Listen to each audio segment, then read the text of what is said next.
Hi, I'm Megan, and welcome to the Tough Luck Podcast. Today, we have a very special guest. You may know her from a previous episode on the podcast. She is an artist, she is a tarot reader, she does everything, basically, under the sun. She's a really great friend. Welcome, Keara Nelson! Hi! Hi! How are you today? I'm excellent. How are you? I'm doing real well. I'm just hanging out next to my bestie. Hey! We're hanging out, low-key, chilling. Low-key. We're in a podcast setting, and it's... Yeah.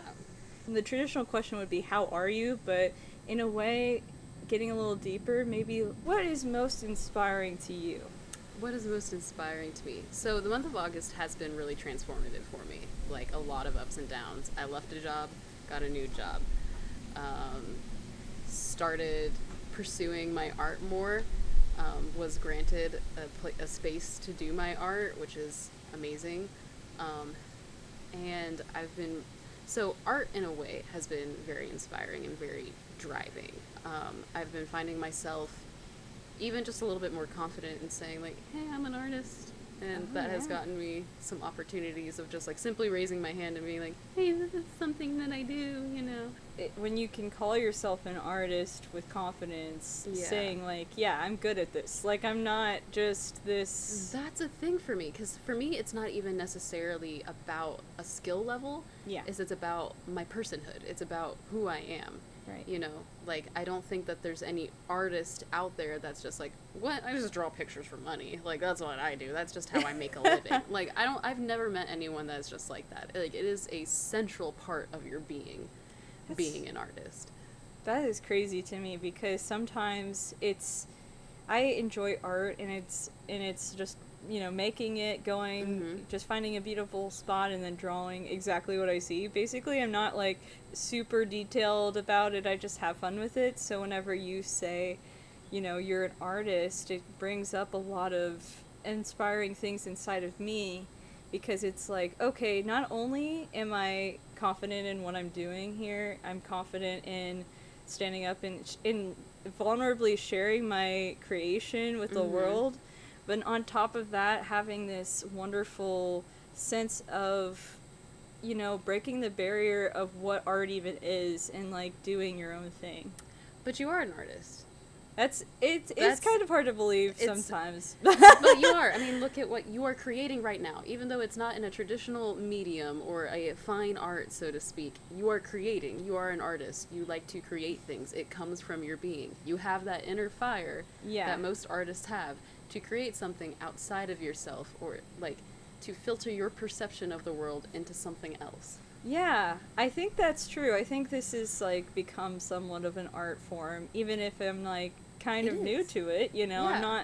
I feel like, especially the yoga side, I feel like the more I do it, the more confident I am, and saying, like, yeah, I can lead a class that's like an hour long, and not look at and look at people in their form and correct them, and do things that people who haven't done it for a year may not feel as confident doing. And so I guess you're right in that sense. In this podcast too, although something about doing this podcast doesn't feel like art at times, because I'm just sharing. But it is, because you set up, you've created a space for us to create a conversation. Right. And then afterwards, you're going to go and you're going to sit down at your computer and you're going to orchestrate the film that you have. Yeah. Or the footage that you have. I'm sorry, it's not film, it's footage. It's okay. Either way. Like, I'm just really old school, but you're gonna orchestrate it into a way that is aesthetically pleasing and what gets our point across. It is art. Yeah, it's something about, and I know we were in Mercury retrograde right now. By the time this podcast comes out, it will no longer be a thing. That's true. But we have the post-shadow period to think about. Oh, yeah.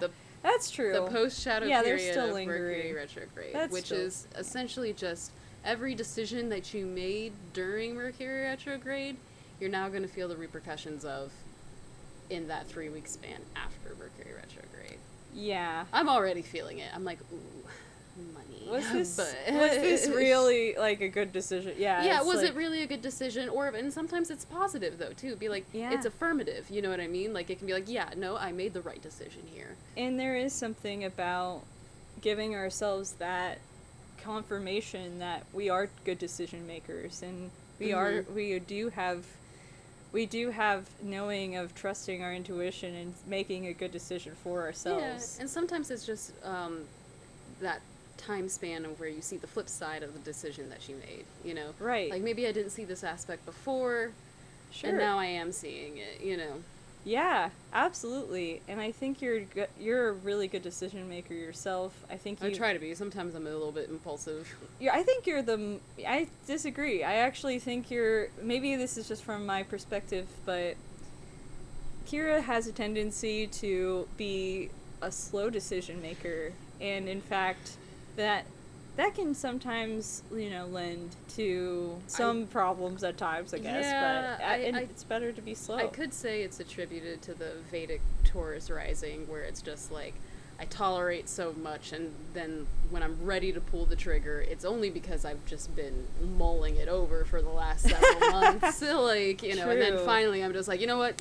We're going to do it right now. Exactly. And then Megan will be like, right now? And I'll be like, right now.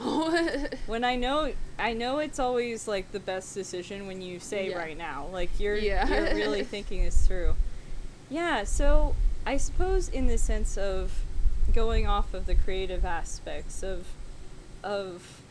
your world, basically what you're doing every single day, why is it important for our audience to pursue creative arts, even if we're just, we don't necessarily call ourselves an artist in the traditional sense, but we ourselves are creative beings no matter what we are doing. Mm-hmm. Why is that important? Art is a reflection of life, even if it's abstract, even if it's modern, even if no one else in the world can look at what you're making and say, I identify with that. It doesn't matter because you already do. You already know what's going on, and you are a part of the world. Yeah. So art is a reflection of life, and it's a really good, reflective practice, I feel like. It's very meditative as well, and you don't have to be a painter like myself or a fine artist or a digital artist, like anything that is creating outside of yourself, or a reflection of yourself. It's, there are many things in which, you can perfect something and then we'll call it an art. Sure. Like the culinary arts, so to speak, as well. That is an art form. Absolutely. It just appeals to taste rather than the eyes. And sometimes the eyes, too.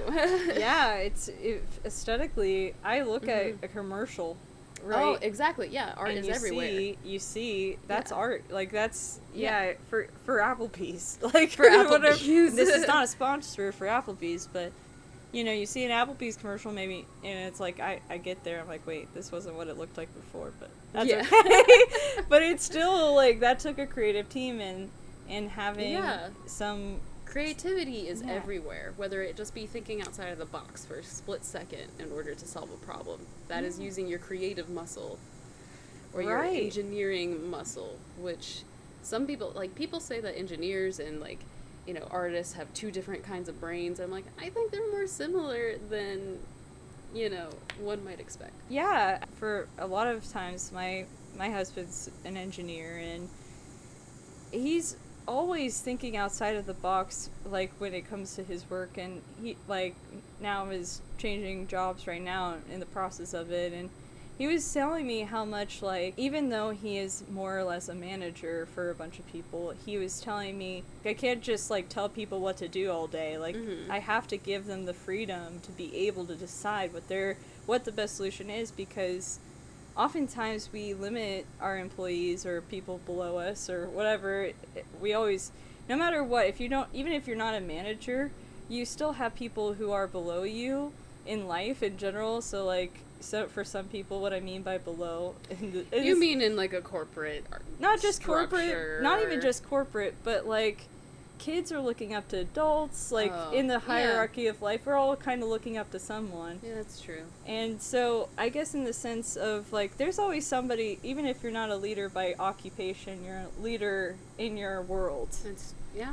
And in leadership is such a creative pursuit, because a 2-year-old kid, like, you have to let them do their own thing. You have to let them be creative in whatever they're pursuing. Like, be it making a mud pie in the backyard. Let them do it by themselves. Don't teach them how to do it. Yeah, don't teach them how to make a mud pie. That's not fun. Yeah. That's the point. And there's no mud pie that's going to look like that one. Yeah, exactly. That one's going to look great. Yeah. So, yeah, I guess in kind of going into that youth aspect, why is it important that we teach the arts to young kids? That's a heavy question. I'm not an educator. That has always been more of your that is more my field. I guess I've I never should go yeah. into it, but I do think it is interesting how you said that, like, we are all leaders in our own world, and I think that means, like, leading by example, but no matter what, you are setting an example, whether it be a good one or a bad one or a mediocre one or just somewhere in between. You are an example to someone else of something, you know what I mean? Right. Because we all are perceiving each other all the time. We're all interacting with each other. Just like last week, I was talking to someone at my place of work who just started their job there, and I was mentioning to them, like, you know, a lot of these things are nuanced. A lot of the things that we do, even making coffee, like, I know that's a systematic thing, but people do it in all sorts of different ways, and oftentimes they do slightly different taste, but they're all getting the same result. Roughly the same coffee. Everyone has their own methods of doing things and what works better for them, what makes them feel quicker, and it's what they prioritize too, whether it be speed, whether it be taste, whether it be, you know, care. Yeah. Absolutely. Yeah, and I've seen a pop-up of a lot more creative, like, at least in my own world, and my own world has changed in the past 2 years. I used to work in a corporate office, and now I'm kind of changed. I changed a little bit. And it's funny, you actually flipped. I did. You flipped a little bit. So you did more that creative side, but I think you're starting to dip back into it. I'm dipping back in because I saw what the corporate machine is like, and I was like, I don't want to drink this Kool-Aid. You don't want to drink the Kool-Aid? No. I couldn't choke it down anymore. It's like, man, this is I was losing myself, like, health-wise too. I was just like I was kind of like third person witnessing a lot of, like, detachment from myself. I didn't have time to do my art. I didn't have time to be as involved with my spiritual practice as I wanted to be. I did feel like I was losing myself in certain spaces. Was I making good money? Yes, absolutely I was. Was I getting good opportunities in that realm? Yes, but I had to ask myself, like, is this what you want? Yeah. Or is this what you're being told that you should want because it has a number attached to it? When it comes to aspects of your life that have shifted over time, what is the most pivotal lesson you've learned in the past 5 years? The past 5 years? I guess, like, this is going to sound really corny because but I think it's a thing that we all kind of have to learn gradually as we get older, but how important self-love is and what it actually means to fill your own cup first before giving to others, you know? Yeah. Like, and how better I am able to move in the world and the society that we're in today, having done that, having put myself first. And sometimes putting yourself first can mean doing things that you don't necessarily want to do, but have to do, like saying no, or, you know, walking away from things, you know, and being able to say, this is nothing personal, but it's personal for me, like, and I have to do this, you know, prioritizing yourself and your soul and your being first, you know. There's no one else that'll do it for you. And there's no one else that will do it for you. You know, you can be with the most loving person in the world. You can be, like, and family is important to me, but even your family, sometimes they're not going to be able to do the things for you that you are going to be able to do for yourself. You know, absolutely. No one knows your inner world like you do. Yeah, and it's kind of growing up a little bit. Really it is growing up, because I've seen a lot of the times I see people who say yes to all of these things. And in fact, I've been approached and said, why did you cancel this plan? Why did you do this thing? Mm-hmm. It's like, I don't even really need an answer for you. I don't need to respond to that. I can just I could personally just need time for myself. Yeah. And that is okay. Mm-hmm. That is totally fine. Yeah, to say I can't do something. And sometimes a lot of people are like, oh, well, but you can. You can physically do it. You have the time. But sometimes it's, no, I just can't. There's a part of my being that cannot do this anymore. Or is not willing to. You know, and even that's okay, too. Just saying, I don't have the will for this. You know, like... Yeah, because I think there are things that we're okay to say if we're not really within ourselves, we may have to do. Like, there's just so many things we have to do, right? Mm-hmm. Taxes, doing our laundry, you know, getting the house done. We have to do those things anyway. So there are already things we have to do that we maybe don't prefer, but if you can do as little of the things that you have optional, then that betters your life in so many ways. Yeah. And I'm not saying, like, put all responsibilities aside. Right. Because responsibility is a part of self-care. Yeah. You know, being responsible for your health, being responsible for your schedule, being responsible for, you know, interpersonal relationships, emotional responsibility, mental responsibility, you know. There's things in life that, like, I'm responsible for getting myself out of bed every day, getting myself washed and prepared, and getting myself out the door. Yeah. You know, those sorts of things, you know. And I understand depression and whatnot, I'm not talking about that. But that is also a part of self-love and self-care, is putting that responsibility on yourself. And that's what I mean by filling your cup. Like, when you put more energy into yourself, you're able to, and I'm not saying just be selfish all the time. What I'm saying is pour into yourself so that you may pour into others. You know? Yeah, because there's no possible way we'd be able to survive otherwise. It is somewhat of a, I think mental health is so important, and I think it's one of the things that I, as a yoga instructor, preach so much to my classes.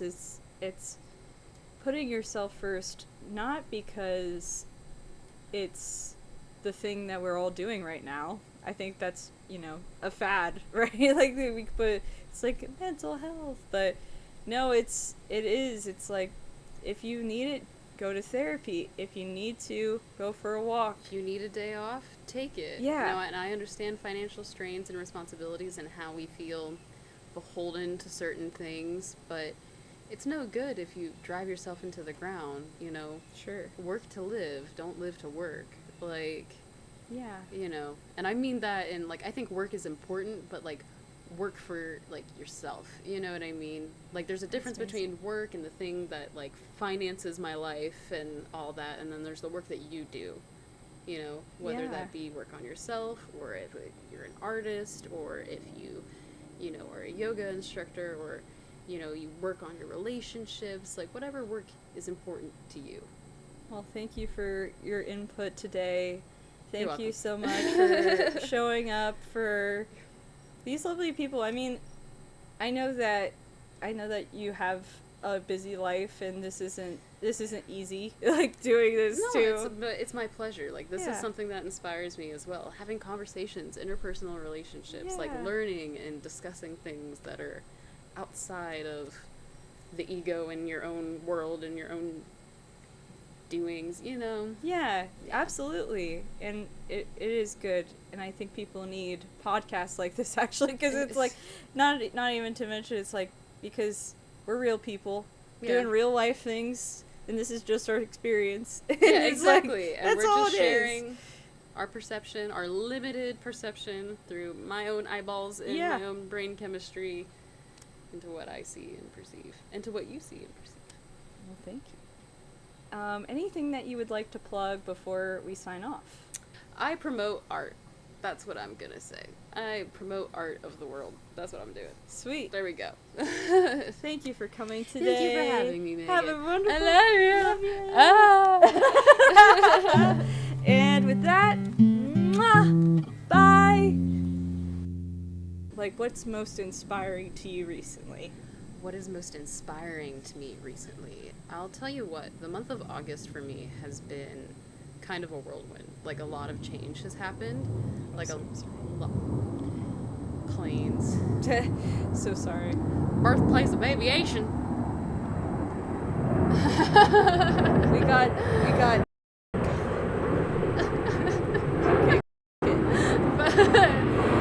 Okay, we'll do it live. We live in a beautiful place. Birthplace of aviation. There it goes.